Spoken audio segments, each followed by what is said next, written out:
Ako si Mai Salazar, hatid sa inyo ang mga pinakamainit na balita sa bansa dito sa News Force.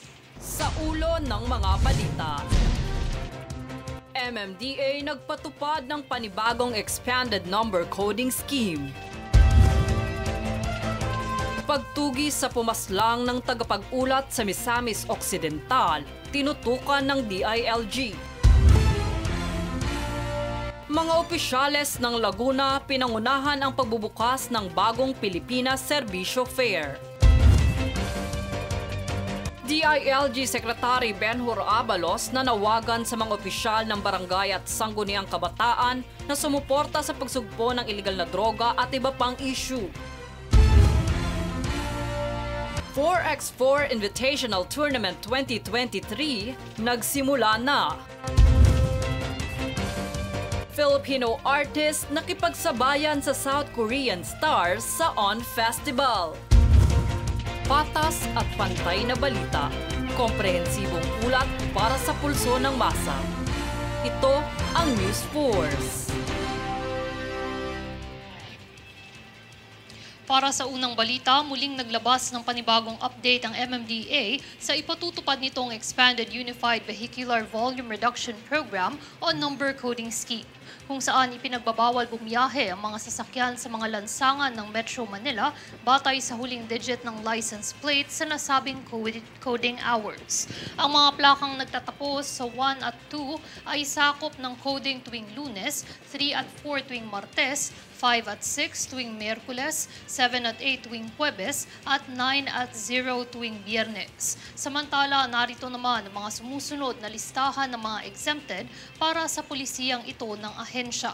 Kabilang dito ang mga pampublikong sasakyan, Transport Network Vehicle Services, motorsiklo, truck ng basura, marked government vehicle, truck ng petrolyo, marked vehicle ng media, truck ng bumbero, ambulansya, at sasakyang may dalang mga perishable at essential goods. Ang number coding scheme ay mula alas 7 ng umaga hanggang alas 10 ng umaga at mula alas 5 ng hapon hanggang alas 8 ng gabi, Lunes hanggang Biyernes maliban sa holidays.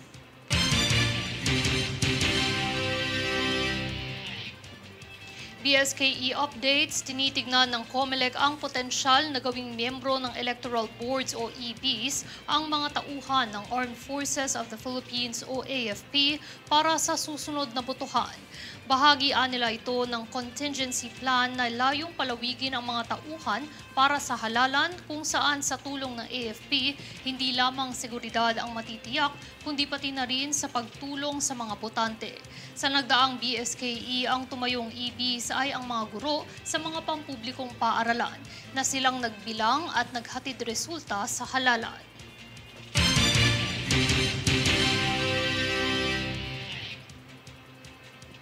Isa pang mainit na balita, ipinag-utos ng Police Regional Office 10 ang pagtatatag ng Special Investigation Group upang tutukan ang investigasyon sa nangyaring pamamaril sa radio broadcaster sa Misamis Occidental. Francis Riodique para sa balita. Pasado alas 5 ng madaling araw ang kuha ng CCTV na ito habang nakalive ang isang radio broadcaster sa kanyang programa. Ilang saglit lamang ay pumasok ang mga kalalakihan sa kanilang bahay. Maya-maya'y binaril ang broadcaster at kinuha ang kwintas nito. Nakilala ang biktima na si Juan Humalon, 57 taong gulang, na kilala bilang Johnny Walker. Ayon sa inisyal na investigasyon ng Police Regional Office Region 10, 3 ang kinikilalang suspect na binubuo ng isang nakamotorsiklo. Nakapasok umano ang mga suspect dahil nagpanggap itong manghihingi ng tulong. Naitakbo pa si Humalon sa Calamba District Hospital, ngunit siya ay idineklarang dead on arrival. Pagtitiyak ni PRO10 Acting Regional Director Police Brigadier General Ricardo Layug Jr., magtatatag ito ng Special Investigation Task Group upang tutukan ang insidenteng ito. Ang insidenteng ito ay kinondena ni Pangulong Bongbong Marcos Jr. at sinabing walang puwang sa demokratikong bansa ang ganitong pag-atake sa mga mamamahayag. Ayon naman sa National Union of Journalists of the Philippines, ito ay hindi katanggap-tanggap dahil nangyari ito sa mismong radio station sa bahay ni John Walker. Aniya, ito ang ika-179 na pagpatay sa mga mamamahayag at pang-apat sa kasalukuyang administrasyon. Francis Riudique, nag-uulat para sa One Media Network.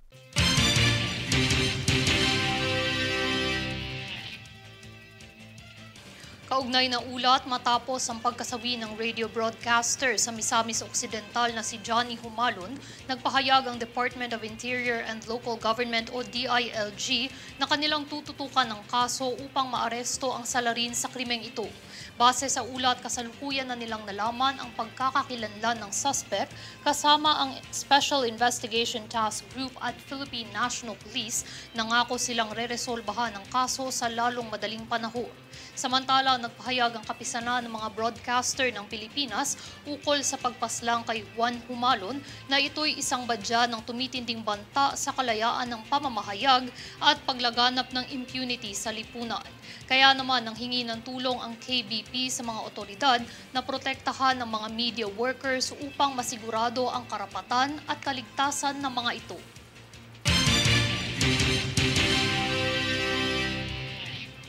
Nakatakdang bumisita sa Pilipinas si Timor-Leste President Jose Ramos Horta sa ika-10 ng Nobyembre, Biyernes, upang mas patatagin ang relasyon ng dalawang bansa. Noong nakaraang 42nd Association of Southeast Asians o ASEAN Summit, tiniyak ni Pangulong Bongbong Marcos Jr. ang patuloy na suporta ng administrasyon sa pagiging full-fledged member ng Timor-Leste sa nasabing organisasyon. Inaasahang talakayin sa state visit ni Pangulong Horta sa Pilipinas ay ang kooperasyon hinggil sa politika, edukasyon at ekonomiya. Sa kasalukuyan, ang Timor-Leste at Pilipinas ay 2 dekada na ang diplomatikong relasyon.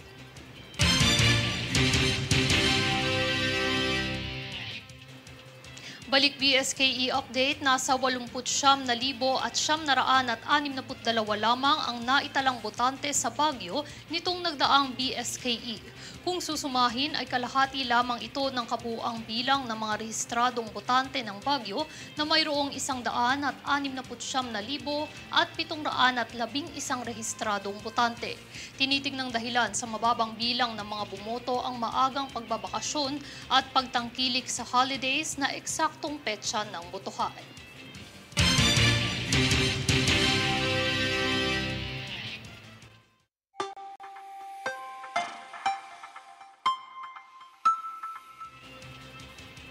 Sa ating ulat panahon, umiiral ang easterly sa Palawan, Visayas at Mindanao.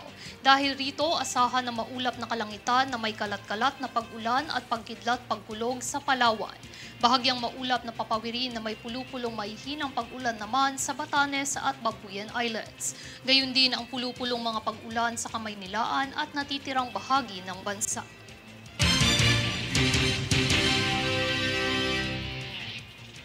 Susunod sa News Force. House Speaker Martin Romualdez pinangunahan ang distribusyon sa card program.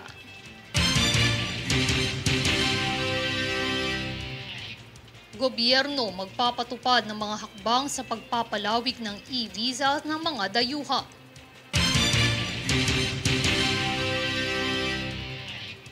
Mga opisyales ng Laguna pinangunahan ang pagbubukas ng bagong Pilipinas Serbisyo Fair. Manatiling nakatutok para sa higit pang mga balita sa pagbabalik ng News Force.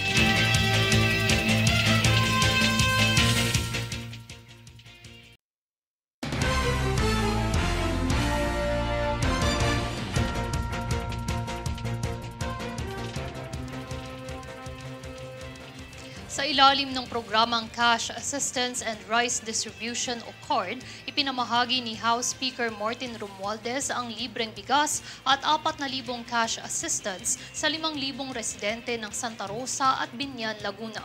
Layunin ng CARD na mabigyan ng karagdagang tulong ang mga residenteng PWD, senior citizens, single parents at mga mahihirap. Bukod dito, nakatanggap din ng educational assistance na nagkakahalaga ng 2,000 piso ang ilang mga kabataan kung saan mayroon ding naganap na raffle prizes para sa mga residente.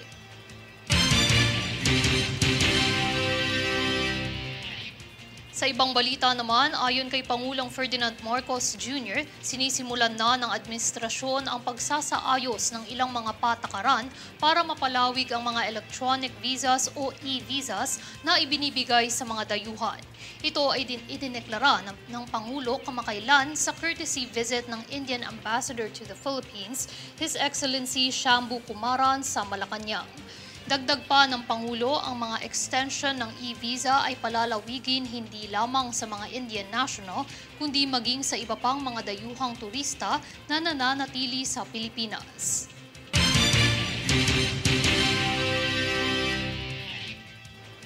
Sa ibang paksa naman, sa patuloy na pagsulong ni Pangulong Bongbong Marcos na matulungan ang sambayanang Pilipino tungo sa bagong Pilipinas, patuloy ang serbisyo fair nito sa lalawigan ng Laguna. Daniza Lopez para sa Balita. Sa pagbubukas ng Bagong Pilipinas Serbisyo Fair o BPSF sa lalawigan ng Laguna, pinangunahan nito ni Laguna 2nd District Representative Ruth Mariano Hernandez at Governor Ramil Hernandez noong ika-4 ng Nobyembre. Sa ilalim ng BPSF ay ipinamahagi ang livelihood packages, educational scholarships, certificate of land ownership, ICT equipment, wheelchairs sa mga senior citizens at iba pa. Iniabot din ito ang tulong para sa mga overseas Filipino workers o OFWs, mga magsasaka at mangingisda. Sa pagdaos ng BPSF sa Laguna, dinaluhan ito ni na Special Assistant to the President, Secretary Antonio Lagdameo Jr. at Department of Health o DOH Secretary Teodoro Herbosa. Ang BPSF ay itinaguyod na programa ni Pangulong Ferdinand Bongbong Marcos Jr. kasama sina House Speaker Ferdinand Martin Romualdez, House of Representatives at Presidential Communications Office upang magbigay tulong sa sambayanang Pilipino. Daniza Lopez nag-uulat para sa One Media Network.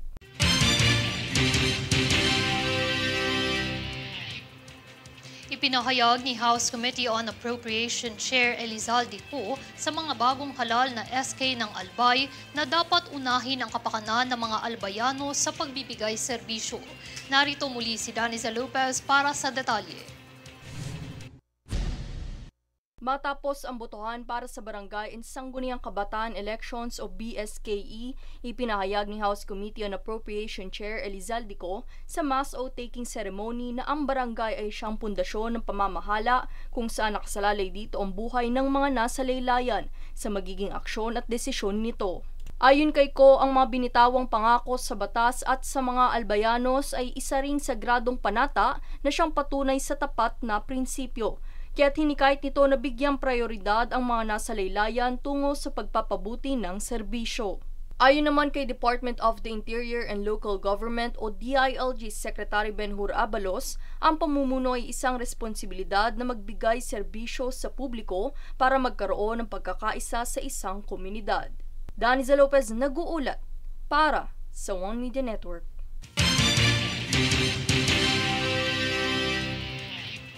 Matapos ang anunsyo sa limitasyon ng paglilipat sa pwesto para sa mga bagong halal na opisyal ng barangay at sangguniang kabataan, nanawagan naman ng Department of Interior and Local Government na suportahan ang kanilang interbensyon sa pagsugpo ng iligal na droga at iba pang isyung kinakaharap ng bawat komunidad. Narito ang ulat na hatid ni Jade Buhoy para sa buong detalye. Binigyan diin ni Department of the Interior and Local Government o DILG Secretary Benhur Abalos ang kahalagahan ng mga opisyal ng barangay at sangguniang kabataan na tumulong sa pagsugpo ng iligal na droga, pagpapataas ng antas ng edukasyon sa bansa at pagpapalawig ng mga programang pangkalusugan sa pamayanan. Binahagi ni Abalos na responsibilidad ito aniya ng mga opisyal na maging inspirasyon upang pagbuklurin ang kanilang lipunan na maging kaisa ng pambansang pamahalaan sa pagpapatupad ng epektibong pamumuno sa mga mamamayan. Ayon sa kalihim, pinagtutuunan ng kanilang ahensya ang mga programang nakabatay sa nutrisyong pangangailangan na alinsunod sa BIDA program o Buhay Ingatan Drogay Ayawan para sa mga maralitang pamilya. Bukod pa riyan, kamakailan nagpaabot ito ng 200,000 piso sa Quirino Provincial Police Office para sa proyektong Kwarto ni Neneng upang maaksyonan ang pangangailangan ng mga biktima ng panggagahasa. Dahil dito, muling pinaalala ni Abalos sa mga opisyal na pagtuunan ang mga bagay na pinakakailangan ng mga mamamayan kaysa pansariling hangarin lamang. Jade Buhoy, nag-uulat para sa One Media Network.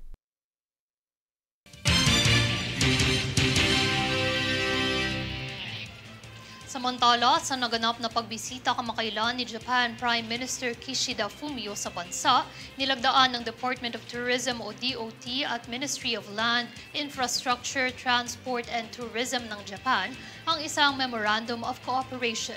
Ang kasunduang ito sa pagitan ng Japan at Pilipinas ay susuporta sa pagsisikap ng gobyerno na mapabilis ang pagbangon ng turismo at paramihin ang bilang ng mga turistang Hapones na dumarating sa bansa.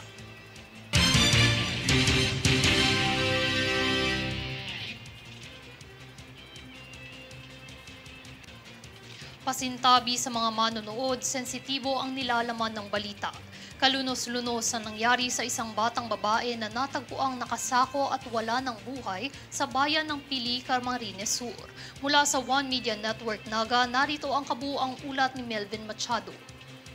Wala ng buhay ang isang babaeng grade 8 student ng San Jose National High School sa bayan ng Pili, Camarines Sur nang matagpuan ng kanyang mga magulang at kapitbahay sa masukal na bahagi ng Barangay San Jose sa naturang bayan madaling araw nitong linggo. Ang kawawang biktima ay nakasilid sa sako, inilubog umano sa tubig at dinaganan ng mabigat na bagay upang hindi lumutang. Simula umaga ng Sabado hanggang gabi ay hindi umuwi ang biktima sa kanilang bahay matapos umano makipaglaro sa ilang bata sa palayan. May ilang metro ang layo sa kanilang bahay kung saan naroon ang sospek na kabarangay lang ng biktima. Inutusan umano ng sospek ang dalagitan na bumili ng sigarilyo. Pagbalik nito sa lugar ay wala na ang kanyang kalaro. Hindi na rin nakitang bumaba ang biktima. Walang sinayang na sandali ang Pili Municipal Police Station sa pamumuno ni Police Lieutenant Colonel Geoffrey Tudeño, Chief of Police, upang mahanap ang sospek na agad namang naaresto. Posible yung rape na kaso niya, rape with homicide, at saka yung inatake niya yung pulis natin kanina nung inaresto yung about to arrest na ng pulis natin yung suspect. So, isa rin yun sa kaharapin niyang kaso, yung direct assault. Nasa custody ngayon ng PNP Pili ang suspect na posibleng maharap sa kasong rape with homicide at direct assault ng tangkaing manlaban sa mga otoridad. Mula sa Naga City sa Bicol, Melvin Machado, nag-uulat para sa One Media Network.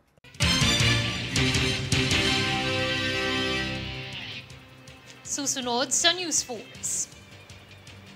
Ugnayang Pilipinas at Japan layong pausbungin ang ekonomiya ng Asia-Pacific region. 4x4 Invitational Tournament 2023 nagsimula na.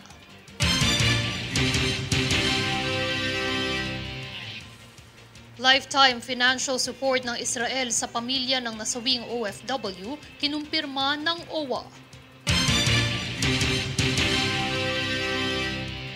Manatiling nakatutok para sa higit pang mga balita sa pagbabalik ng News Force.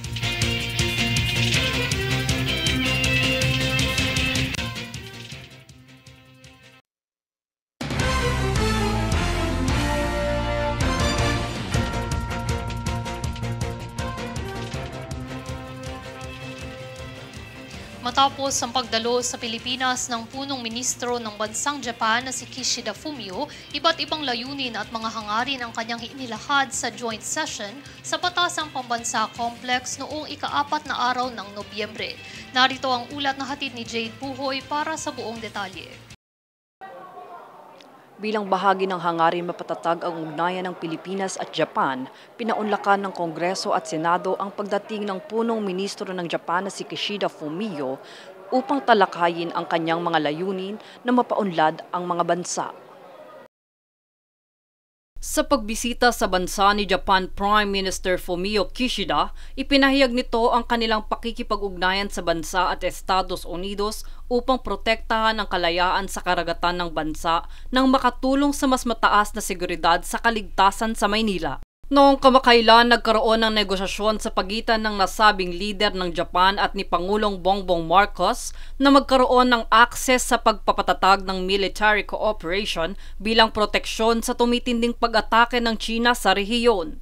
Pinahayag ni Japan Premier Kishida na ito'y gagampanan ng bansang Japan para sa Pilipinas dahil nais daw nilang suportahan ang kapayapaan at pag-angat ng ekonomiya ng bansa, lalong-lalo na ang paghahandog ng mga heavy equipment bilang paghahanda sa kalamidad, lalo na sa mga lalawigan ng Mindanao. Sa kabilang dako, umaasa ang Philippine Navy na mabigyan ng coastal surveillance radars ang kanilang ahensya galing sa Japan upang masimulan na ang official security assistance. Nagpahayag naman si House Speaker Martin Romualdez na kinalulugod ng Kongreso at Senado ang pagtanggap sa mga inisyatibong hatid ng bansang Japan sa Pilipinas upang mapaigting ang higit 50 dekadang pagkakabuklod nito. Umaasa naman ang leader ng Japan na mas lumalim pa ang ugnayan nito kay Pangulong Marcos upang masigurado ang mga malawak na oportunidad para sa ikauunlad pa ng mga susunod na henerasyon. Jade Buhoy, nag-uulat para sa One Media Network.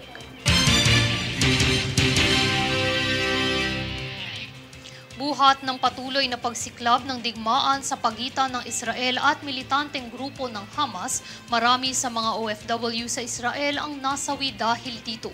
Kaya nangako ang gobyerno ng Israel na magbibigay ng buwan ng tulong pinansyal para sa mga naulilang pamilya ng isa sa mga nasawing OFW. Narito ang ulat ni Princess Castro. Kinumpirma ng Overseas Workers Welfare Administration o OWA sa pangunguna ni Administrator Arnaldo Arnel Ignacio na mabibigyan ng 94,000 hanggang 134,000 pesos kada buwan ang pamilya ng nasawing Overseas Filipino Worker o OFW na si Angeline Aguirre mula sa gobyerno ng Israel.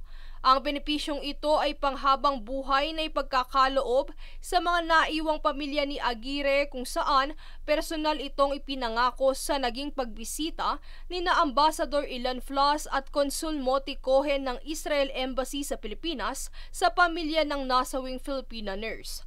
Ayon sa mga Israel dignitaries, ay tuturing nilang isang Israeli citizen si Aguirre kung saan nangako ang mga ito na lahat ng mga benepisyong tinatanggap ng mga mamamayan ng kanilang bansa ay siya ring matatanggap ng namayapang OFW. Matatandaang nasawi ang bayaning OFW noong 7 ng Oktubre matapos tumangging iwanan ang kaniyang binabantayang alagang elderly sa kabila ng paglusob ng militanteng grupong Hamas sa kanilang lugar. Dahil sa kabayanihang ipinamalas ni Aguirre, siya ngayon ay tinuturing na bayani ng mga taong lubos na nagmamahal sa kaniya.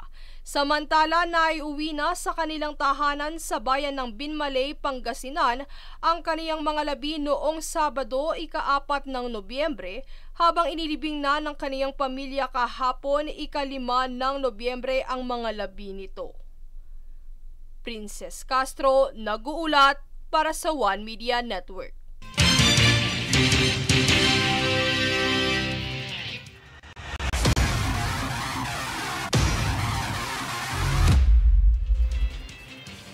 Sa ibang balita naman, opisyal nang sinimula nitong weekend ang taunang pagdaraos ng patimpalak para sa mga miyembro, sponsors at guest participants ng Eagle Ridge Golf and Country Club para sa 4x4 Invitational Tournament 2023. Nagbabalik Princess Castro para sa detalye. Nagtipon-tipon ngayong taon ang mga miyembro at guest ng Eagle Ridge Golf and Country Club para lumahok sa 4x4 Invitational Tournament. Sinimula ng kompetisyon sa isang ceremonial tee-off na dinaluhan ng mga opisyal ng 4x4 Invitational Tournament na pinangunahan ni General Manager Antonio Carlos Ocampo, Committee Chairman Ramil Villanueva at Committee Co-Chairman at Chairman ng One Media Network na si Mr. Philip Chen. Narito po tayo ngayon at kasama natin si Director Ramil Villanueva, Chairman ng 4x4 Invitational Committee. Sir, what is the tournament about? Okay, good morning. This is the Eagle Ridge 4x4 Invitational Tournament. This is a actually a member guest invitational committee wherein our members invite guests to participate in this 4-day tournament. This is a very unique tournament in the Philippines because we do it with 4 golf courses, and we have about 600 players every day. This will be done on today, November 4 and November 5, and then November 10 and November 11. Bukod sa mga golf course, may mga booths din sa entrance ng golf club kung saan may iba't ibang mga freebies at merchandises ang maaaring i-enjoy ng mga guests at members ng tournament. The highlight of the tournament will be the raffling of 3 cars. 1 car will be raffled as an individual prize, and then 2 cars will be raffled for the partners. So again, this is a unique thing that we do only here at Eagle Ridge, wherein if one of the players will win a car, his partner or her partner will also win 1 car. So tag-isa sila. Aside from that, all of our par 3 holes will have hole-in-one prizes, 16 par 3 holes. So we have 2 cars at stake for hole-in-one. We have 2 golf courses, 1 motorbike, and many cash prizes and many other prizes. Samantala, ilan naman sa mga manlalaro ang mas prioridad ang maganda at masayang experience kaysa sa papremyo. Well, hindi, I'm just enjoying the game. Habang ang ibang players naman ay naghahalo ang kaba at saya buhat ng kanilang competitiveness sa kanilang performances. Very good feeling now, but little bit nervous. It's my first time here. Ngayon, so far, nai-enjoy namin dahil maganda yung aming score, but hindi ko alam mamaya. Masaya experience ko. Ganda. May birdie kami isa. Sana masundan pa. Ang tournament na ito ay binubuo ng 4 na kalahok sa bawat round kung saan 4 na magkakaibang golf courses din ang kanilang kailangang lahukan. Ang mga golf course na ito ay ang Aoki, Norman, Dai at Faldo kung saan may mga designated banner areas ang mga papremyo tulad na lamang ng mga hole-in-one prizes na nagkakahalaga ng 50,000 piso, mga golf cart, mga brand new car, at iba pa. Nagpaabot din ng pasasalamat ang committee chair ng event na si Villanueva sa mga dumalo at nakilahok ngayong taon. And I would like to take this opportunity to thank all of our sponsors, all of our members who invited guests to participate and support this event. Thank you very much. Ang 4 na araw na kompetisyon ay matatapos sa Sabado, 11 ng Nobyembre kung saan sa araw na ito rin igagawad ang mga parangal para sa mga mananalong kalahok ng tournament. Princess Castro, nag-uulat para sa One Media Network.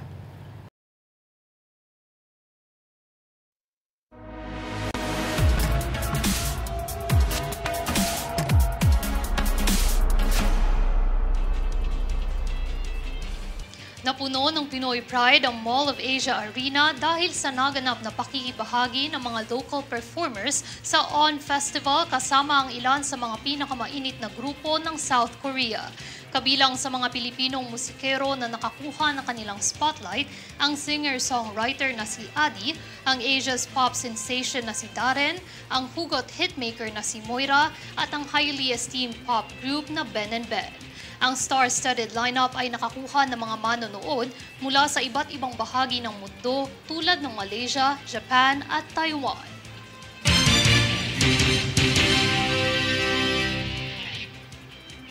At narito ang recap ng mga nagbabagang balita ngayon. Sa ulo ng mga balita, MMDA nagpatupad ng panibagong expanded number coding scheme. Pagtugis sa pumaslang ng tagapag-ulat sa Misamis Occidental, tinutukan ng DILG. Mga opisyales ng Laguna pinangunahan ang pagbubukas ng bagong Pilipinas Serbisyo Fair. DILG Secretary Benhur Abalos nanawagan sa mga opisyal ng barangay at sangguniang kabataan na sumuporta sa pagsugpo ng iligal na droga at iba pang issue. 4x4 Invitational Tournament 2023 nagsimula na. Filipino artist nakipagsabayan sa South Korean stars sa ON Festival. Patas at pantay na balita, komprehensibong ulat para sa pulso ng masa. Ito ang News Force. At yan ang pinakamainit na mga balita ngayong araw. Manatiling nakatutok sa aming mga ulat at updates sa aming Facebook page, facebook.com/OneMediaNetwork. Ako si Mai Salazar at ito ang News Force.